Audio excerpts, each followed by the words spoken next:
Hi, it has been a while since I've done a video. It is Christmas time now, as you can tell from my Christmas tree and my very festive Christmas wallpaper, which is literally just wrapping paper that I taped to my wall. I have been reading a lot of holiday books lately, as one does during the holiday season. A lot of romantic comedies, holiday romantic comedies, and Christmas is my favorite time of year, okay? I'm a Christmas queen. I love Christmas, obviously. But for some reason, these Christmas holiday romance books make me want to fight somebody. The ones that I've been reading lately have just been very cliche, unoriginal, not funny. These romantic comedies, they're not funny, okay? They're barely romantic. Which led me to adding things on the running list that I have of tropes that are starting to piss me the fuck off. I started this list of tropes that I'm starting to hate like in the beginning of the year, okay? Because if there's one thing that I love to be, it's a hater. I don't know any other genre that hypes up new releases for books using tropes the way that they do than the romance genre. Nowadays, every time that I'm marketed a new book for romance, I don't even see a summary. It's just all bullet points of tropes that are used in the story. There are so many tropes that in the past I've loved and that I look forward to reading that now I feel are so overused and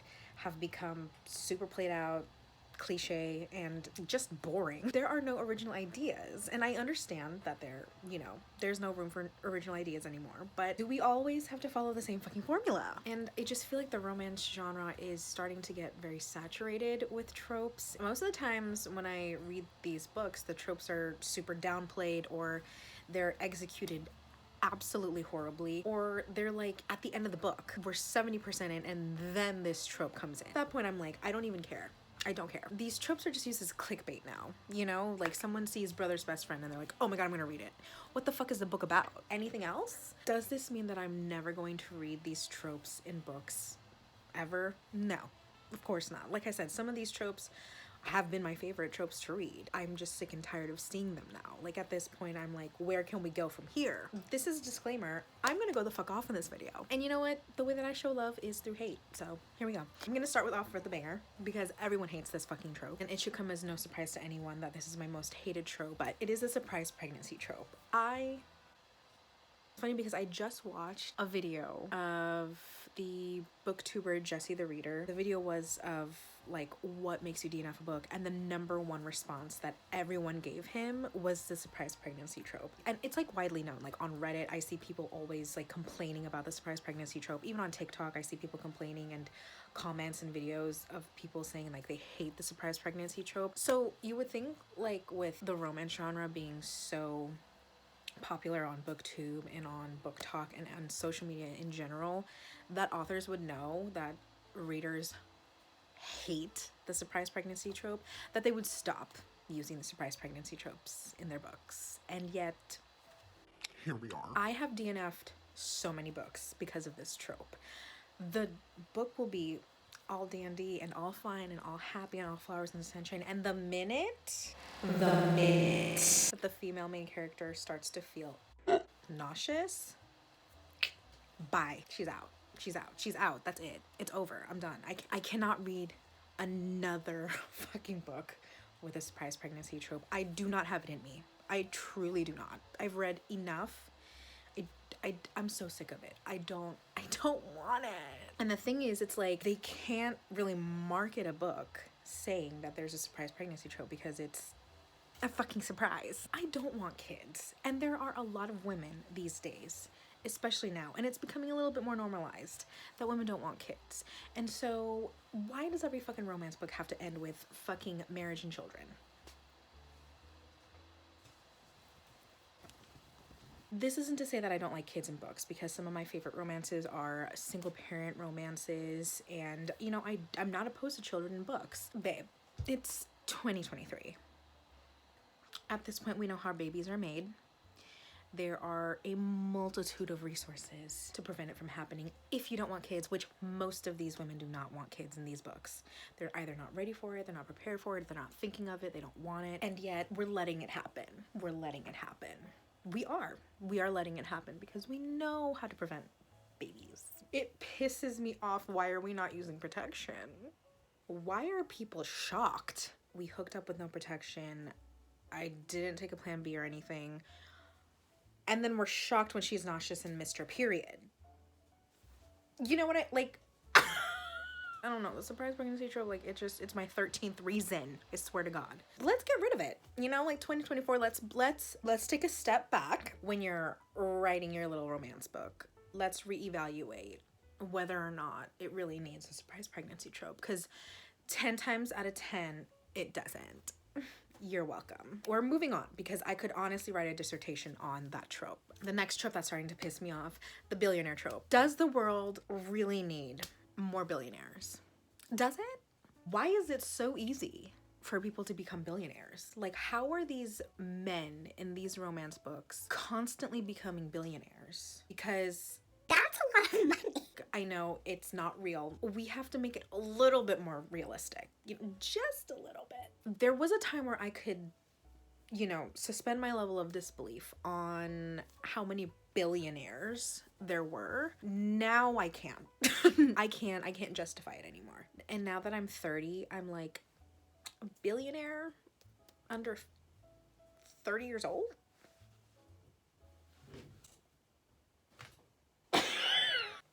How are we having 25, 26, 27-year-old billionaires? I at least make them like 45, maybe 50. I feel like we need to make the billionaire trope turn into the millionaire trope. That is more realistic to me. There are way more attainable, hot millionaires than there are billionaires. And most of the time, these billionaire men, like, they act like millionaires. They don't act like billionaires. Do you know what I mean? And another thing, why are all these billionaires white men? Where are the colored men? And then also, where are the billionaire women? If I read a billionaire romance and the woman was the billionaire, you know what? Let me write. I'm gonna write that story, because there needs to be a billionaire romance where the woman is a billionaire. If there are any, let me know, because I have yet to find any. And I have yet to find any that are popular the way that these other billionaire romances are. So that's that. All right, moving on, because that's another dissertation I could write. Okay. This trope used to be cute. Okay, this trope used to be cute. She used to be swoon-worthy. She used to be fun. She used to be that girl. Now she's been voted off the fucking island. Like, I can't do this anymore. And that's the fake dating trope. Yeah. And you want to know why? Number one, sick of seeing it. If I see one more fucking book with the fake dating trope, I swear to God, I'm gonna riot. Number two, we have run out of reasons for people to fake date. Truly, we have. We were coasting for a little bit there. And then we were like, okay, we're pushing it. We've jumped off a cliff. We've jumped off a cliff at this point, and now there is no end in sight. I can't tell you in my life a realistic, singular, motivating reason for me to fake date a man. I absolutely cannot. And you can't tell me that you can. You can't. That's what I thought. Silence. Didn't think so. I might be sick of this trope mainly because I already have read every type of scenario an author could possibly think of to make two strangers or two friends fake date. Now I feel like new authors are just pulling these reasons to fake date out of their fucking ass, because these reasons, they're fantasy. At this point, I'm reading a fantasy novel. In what world would these two people need a fake date? A fantasy world, that's where. It's getting to the point where if I see a book that's marketed as fake dating, I don't even want to read it. I'm not interested, because I don't care. I don't care why these two people have to fake date, because guess what? They don't. They don't have to fake date, babe. If I need a fake date to get through someone's wedding, guess what? I'm not going to the wedding. I'm not. I need to have a man on my arm to show face at a wedding? Do I really need a fake date to get my family off my back? Like, if your family cares that much about whether or not you have a boyfriend, they're the ones with issues, and you need to exit yourself out of that situation, not find a man to fake date. That's not the answer. I don't think the answer is ever to fake date a man, or fake date a woman, or fake date anyone. I even like last resort is not to fake date anyone. My last resort is just to not show up. Yeah, that's it. That's it. That's it, you know? The next trope that I'm absolutely over is kind of in the same vein as the fake dating trope, and that's the marriage of convenience trope. We've run out of reasons to have a marriage of convenience. How many companies do we need to inherit? How many trust funds do we need to have access to? How many acres of land do we need to claim? Why is getting married a stipulation to inherit a company? Because last I checked, that has nothing to do with running a company. Maybe legally for tax reasons, but if you've read a marriage of convenience book, they're not doing this shit for tax reasons, babe. They are not. Fake dating is one thing, all right? At least you have an exit strategy. Marriage? Marriage. These characters don't really consider the gravity of the situation. You're not just entering a relationship, you're entering a marriage. You are legally contracted and binded to this person in every which way. And it's even worse when enemies to lovers that have to get, you know, that have to marry for convenience. Where's the what's the convenient? Where's the convenience?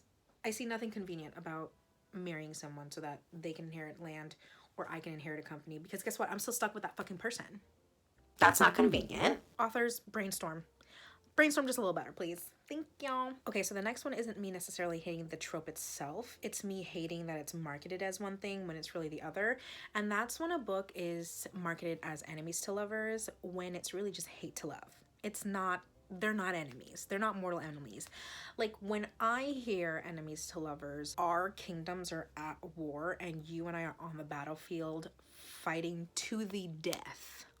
Okay, that to me is an enemy. Authors are using enemies to lovers way too loosely. Way too loosely. It's hate to love, okay? It might even be irritation or annoyance to love. It is never enemies to love. It's hate to love or rivals to lovers. Say that, rivals to lovers. Every time it's like enemies to lovers, these bitches are like infatuated with each other from page 1. I'm sorry, but my true enemy, I'm revolted and disgusted at the thought of them. That's enemies to lovers. Not, ugh, he's so annoying, but he's so hot. I am not that easily gaslit, okay? The last trope that I'm absolutely positively over, which, and technically this isn't really a trope, it's just more kind of a theme in a book, and this actually doesn't just happen in romance books. This happens in any genre really, and I've read this type of theme happen in fantasy a lot, and romance, but also some like literary fiction books too. And it's when the hero or heroine can do no wrong and suffer no consequences to their actions. They're able to get away with being an absolute asshole and making really, really awful, terrible decisions just because they're the main character. And that pisses me off very much. They hold everyone else around them accountable for their actions, and yet when they're held accountable for their actions, they're like, what, me? You can't tell me what to do. I can do whatever the fuck I want. And they do. And I'm just like, where's that same energy? I hate when authors do that because it breaks my connection that I have with that main character. Everything seems to work out for these characters so perfectly. They hardly care when something happens to other characters, but it's like World War III if something happens to them. I need them to suffer in some way. And I know that sounds awful, but I just feel like they have it so easy compared to all the side characters that are sacrificing a lot for the main character.